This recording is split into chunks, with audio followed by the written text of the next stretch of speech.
खुलुमबाय स्टुडियाव दं आंकिलिकां ब्रह्म बर' थुनलाइ आफादनि गायसनथाइ सान फालिदों।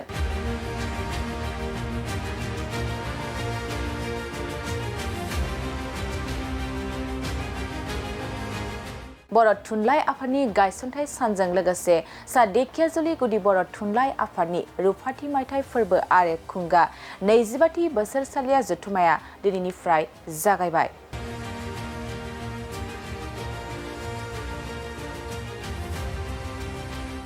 सनितपुर जिल्लानि सिङाव थानाय थारायबारिनि दावहारु फोथाराव सा धेकियाजुलि गुदि बर' थुनलाइ आफादनि रुफाथि मायथाइ फोरबो आरो खुंगा 25थि बोसोरसालिया जथुमाखौ सानथामनि हाबाफारि लानानै खुंफुंनाय जादों आरो बेबादिनो गिबि हाबाफारिया दिनैनिफ्राय जागायबाय। 25 बोसोरजों लोब्बा लाखिनानै गं 25 बर' थुनलाइ आफादनि फिरफिला बिरहोनाय जायो आरो मुंख्लंफोरनि मुसुखायाव बिबार बावो।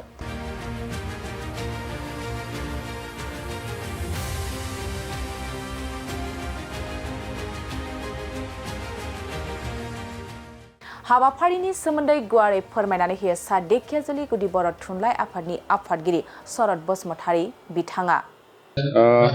आं बेखौनो फोरमायनो लुबैयो जिहेतु बर' थुनलाइ आफादा मोनसे पेरेन्ट बडि बेखौ जोङो गुदिया मोनसे आफाद होननानै जोङो सानना लायो, बिफा आफाद होननानै जों सानना लायो। बेखौ जोङो साफ्रोमबो फोथांनाय एबा बेखौ अरायसम लाखिबाय थानायखौ जोङो सानो। जोङो गुदि आफाद जानानै बेखौनो बुंनो सानो जोङो बेखौ बोसोरफ्रोमबो जेरै फालिबोबाय थायो मोनफ्रोमबो प्राइमारिफ्राबो बेखौ फालिनांगोन आरो बेखौ अरायबो खौसेथिखौ नोजोर होनानै अरायबो जोङो लाखिनांगोन आरो हारिखौ गोगोम दानायाव बेखौ अरायसम फोथांना लाखिनांगोन होननानै जों सानो आरो। बोसोरारि जथुम्मा मायथाइ बे लोब्बा लाखिनानै माबायदि मेहेरगोनां हाबाफारिफोर लाखिनांगोन? जोङो दा 25थि बोसोरसालिया जथुम्मा एबा रुफाथि मायथाइ फोरबो जोङो बेवहाय फालिनो आखायाव लाबाय। जिहेतु 25 बोसोर जाबाय, बेवहाय जोङो सावरायलायनायनि गेजेरजों सानथाम जोङो हाबाफारि लादों। बेखौ जोङो खोब गाजा गोमजायै खुंफुंलांनो होननानै जों थिरांथा लादों। बेवहाय दिनै गिबि सान, बेवहाय गिबि सानाव जोङो गेलेनाय, बिदिनो थुनलाइयारि बादायनाय, लोगोसे हारिमु आयदा जों बेखौ लाफादों। जिहेतु बर' थुनलाइ आफाद होनोबा जोङो थुनलाइ आरो हारिमुवा थाफाखायो, बिदि हिसाबै जोङो बे हाबाफारिखौ लादों।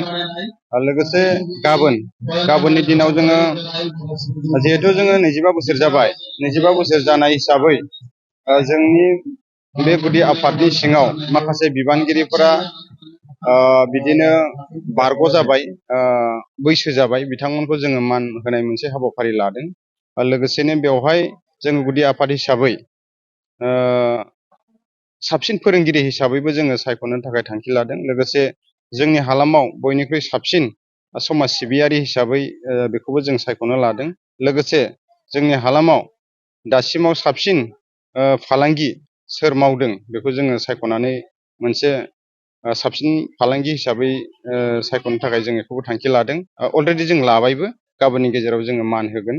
आरो लोगोसे गाबोननि समाव जोङो फालांगिनि गेजेरजों जे रांखान्थि आरजिनो हायो एबा फालांगिनि गेजेरजों जोङो जोंनि न'खर संसारखौ मोजाङै दालांनो हायो, बिनि मोनसे जोङो सावरायथाय लादों। लोगोसेनो 18 खालार खालि गेवलां मेल जानायनि सिगां जोङो मोनसे फरायसाफोरखौ लानानै मोनसे सावरायथाय लादों। बेवहाय डक्टर अजित बर' बिथाङा फैगोन, लोगोसे आरो बिनेन्द्र स्वर्गियारि नेसनेल टिचार एवार्डी बिथाङाबो फैगोन। दा बेवहाय जोङो मोनसे आयदा लादों, आथिखालनि बादायलि मुगा, बर' लाइमोन आरो दानि थासारि, बे मोनसे सावरायथाय जोङो लादों। बेवहाय जों आसा खालामदों जोंनि अनजालि फरायसा फरायसुलिफोरा बाहागो लागोन आरो बिथांमोननिफ्राय जायफोर बिथांमोना जोंजों आलासि हिसाबै फुंखा सुबुं हिसाबै लेंहरजादों, बिथांमोननिफ्राय निस्सय जोङो मोनसे थुलुंगाखांनाय बोसोन मोनगोन, बेखौ जों आसा खालामदों आरो। बेनिफ्राय गेवलां मेलाव जोंना फैगोन एबा जोङो आलासि महरै हांख्रायदों जोंनि बर' थुनलाइ आफादनिनो लोगो आफादगिरि प्रसान्त बर' बिथाङा जोंजों बाहागो लाफैगोन। आरो लोगोसे बेखेवगिरि हिसाबै जोङो हांख्रायदों डक्टर निलुत स्वर्गियारि EM BTR बेखौबो जोङो खावलायदों। लोगोसे जिल्लानिफ्राय आफादगिरि बिथांमोना फैगोन। बिदिनो जों हांख्रायजानाय माखासे आलासिफोर लानाय जादों आरो ओंखायनो जों सानदों बे सानथाम हाबाफारिया जोंनि थाखाय खोब मेहेरगोनां आरो मोनसे जोंनि गुदि आफादनि एबा सादिकाजुलि गुदि बर' थुनलाइ आफादनि मोनसे बियो जारिमिन जाना थागोन बेखौ जोङो आसा खालामदों।